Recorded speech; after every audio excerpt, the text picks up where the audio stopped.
This project is actually a series of going back many decades of this organization and its legacy organizations having the foresight actually to make sure that housing is available for people with special needs.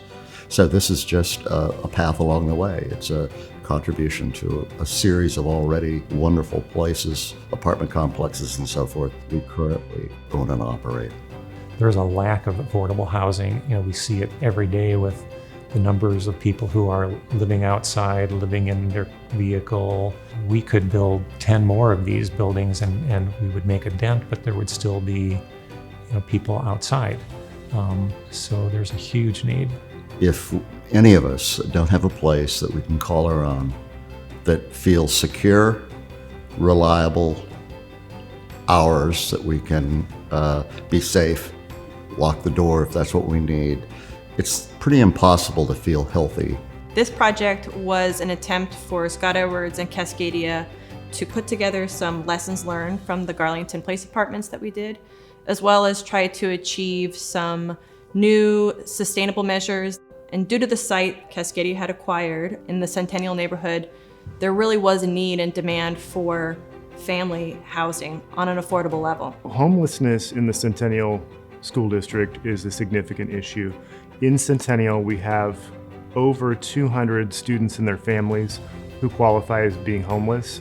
And so a significant factor of that homelessness is a lack of affordable housing for them.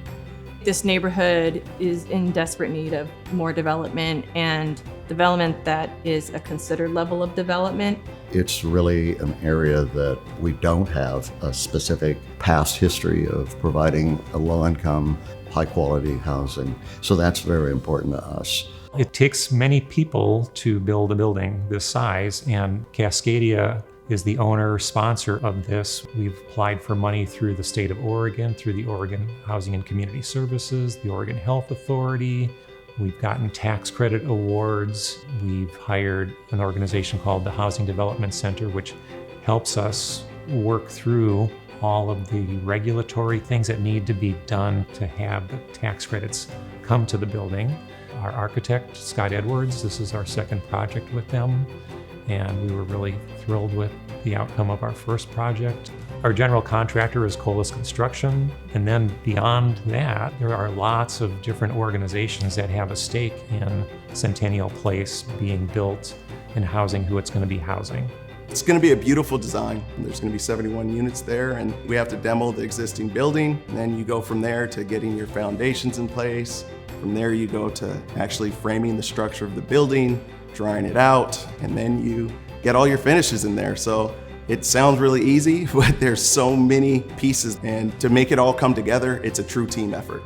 The way you get through these projects is by always staying focused on the end goal. And the end goal in a project like this is putting people in a new home. To be a part of projects that impact community, that's why my father founded our company. He originally wanted to make sure that through good business, we could help businesses grow and help people get opportunities. So to be partnered with such a thoughtful organization that's so well respected in this community, that's always exciting for us.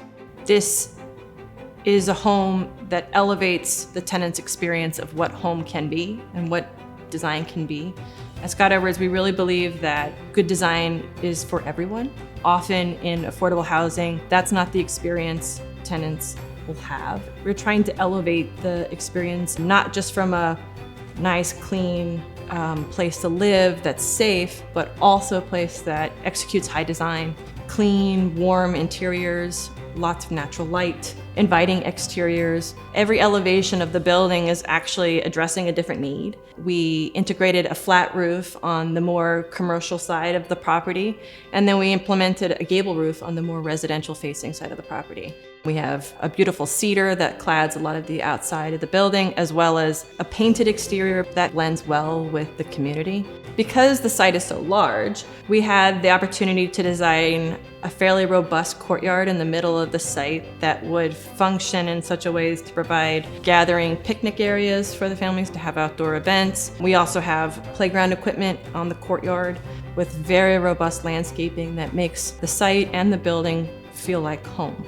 I really see this project as being a catalyst within this neighborhood to spur further development and really show that people are focused on this neighborhood, and the people there deserve to have that attention and investment within their community. It'll be a beautiful building, something that I think the community will take a great deal of pride in.